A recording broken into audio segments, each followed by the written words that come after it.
she and Simon are both cemented in the shadow world, they start to learn how to navigate it together as new fledglings, in a sense. Simon ends season 1.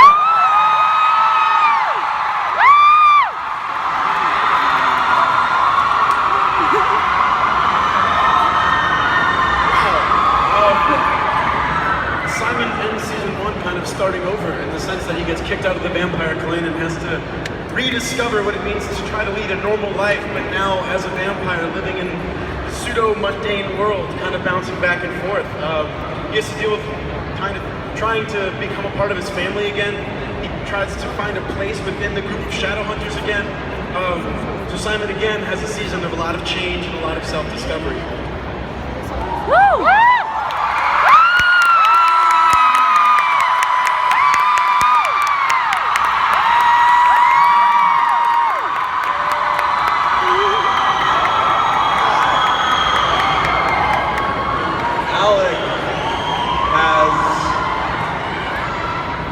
Alec left last season feeling not so great, and well, actually, it was sort of on a high last season, at the end of last season. And the start of this season, he jumps right in with another person who you all love, Magnus.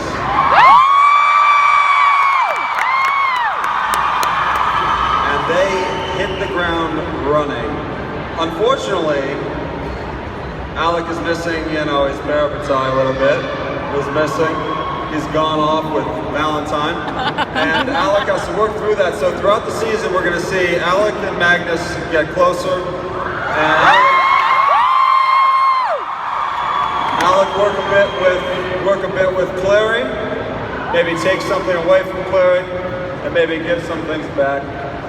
And he gets to spend some time with his lovely sister.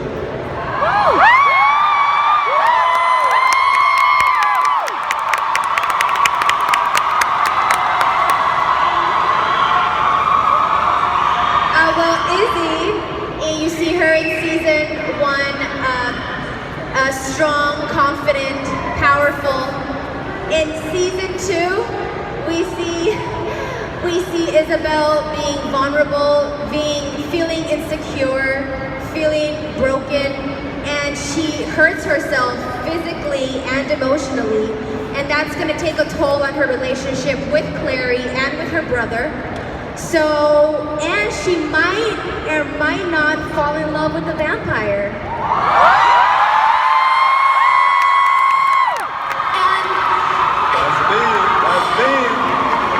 And unfortunately, Harry and Isaiah couldn't be here with us, but you see a lot of Luke and a lot of Magnus. You get to go into their backstory a lot. You learn a lot more about the Downworlders this season as well. You can speak to that. Yeah, there's a lot of tell Luke's story. Give it, because Luke can't be here. New Downworlders as well this season. Luke's going through a lot. He has to now really gain control of the New York Wolfpack. He really has to kind of step up to that leadership role. With everything that goes on in the season, it's a hard thing for him to grasp and grapple with. And then at a point, he can no longer be Simon's guy to look to. So Simon starts looking to Magnus for his kind of downworlder party. Yes. I wanted to know from you guys how many of you have read the books, and if you did, how much did you pull from it for your characters? Well, Kat and I both read all the books. Yeah.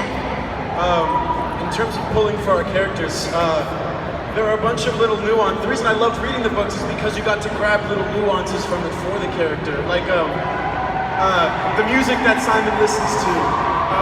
The jokes that he finds funny, the t-shirts he wears. That says a lot about who he is. It says a lot about his sense of humor. So trying to kind of go into that. But also in reading all those books, you just get to really, just like you all did with each of our characters, we got to connect more and more with Simon and with Clary and with Jason, really understand their relationships and really understand what they really care about. That's true, and something I took from Clary, because a lot of the books are from her perspective. You see, you're inside her head for most of it.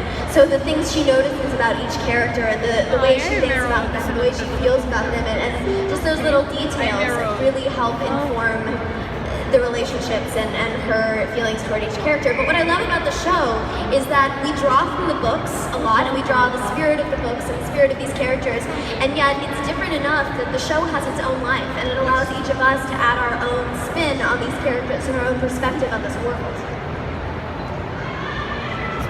We love you too! I also wanted to know about the relationships within the show. So many relationships. I know. That's a tough one. There's a couple. As a whole, we were discussing earlier, the relationships really become the central part of the story midway through the season, and we get to see quite a bit of turmoil there. There's definitely a lot of stress in those areas. Yeah, we see new relationships and standing relationships go through trials and tribulations and be formed and take their journey, new relationships that pop up and fade, and old relationships that we're trying to work through.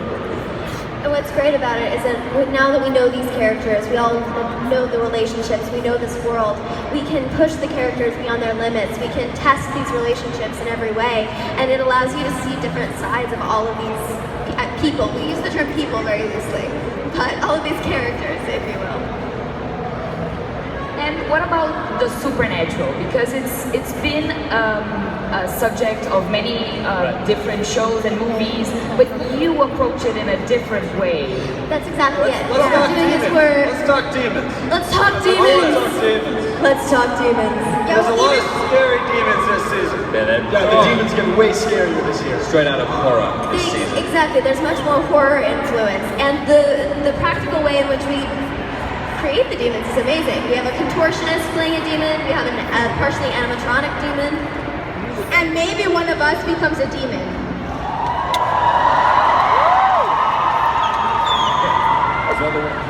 That's Wait, was that? no, we don't become a demon. No, we don't. No, who knows? There are demons There are lots anyway. of things that happen. Like we're battling our inner demons. Inner demons out of them. Inner demons. I think the big difference that is being dealt with our show is that these demons and the supernatural and the vampires and the werewolves and everything we have are also grounded in a layer of reality which makes them approachable and accessible, and hopefully the audience can empathize and familiarize themselves with these characters. We're humanizing this world. We're bringing the humanity into the supernatural, which I think grounds it, as you said, in a really interesting way. Catherine, I want to know how your character is going to grow the second season and really become like a kick-ass. I've had a lot of fun this season with Clary because she knows a bit more about the shadow world. She knows what some of the rules are, some of the relationships are, and she's gaining skills. So she's coming into her own as a shadow hunter and as an adult at the same time. Nope. And it was a lot of fun for me as an actor because I have actual fight scenes this year, and I get to learn with these guys and take a little laugh. Just put a shout out to the fight scenes this year. Shout out to them. We have an amazing stunt team.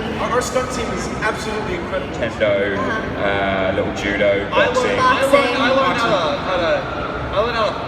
You learn a lot about getting thrown around. Jace gets a lot of lessons in being tossed around. I get punched a lot, and I get But the thrown best We around. do a lot more wire work this year as well. Your kicks are insane. Yeah, Dom kicks are My amazing. kicks? Yeah. Dumb kicks. Your kicks. But we They're the best. also do a lot of wire work this year, which is great. Yeah, we also took fitness to another level this year. Really? In order for us to be able to do a lot of the things that they want us to do and that we want to be able to do, we worked out really hard. We did, yeah. And our fitness trainer is incredible because he's able to tailor our workouts to each one of us because we're all trying to accomplish different things. And he has more faith in us Shout out to than we Nuno. have in ourselves. Shout out to Shout out to Nuno, Nuno. shout out to You're Darren, awesome. shout out to our whole team. You learn a lot about getting thrown around. Jace gets a lot of lessons in being I tossed around. get punched a lot, and I get But the thrown best We around. do a lot more wire work this year as well. Your kicks are insane. Yeah, Dom kicks are My amazing. kicks? Yeah. Dumb kicks. Your kicks. But we They're the also best. do a lot of wire work this year, which is great. Yeah, we also took fitness to another level this year. Really? In order for us to be able to do a lot of the things that they want us to do and that we want to be able to do, we worked out really hard. We did, yeah. And our fitness trainer is incredible because he's able to tailor our workouts to each one of us because we're all trying to accomplish different things. And he has more faith in us Shout out to than we Nuno. have in ourselves. Shout out to Shout out to Nuno, Nuno. shout out to You're Jeremy, awesome. shout out to our whole team.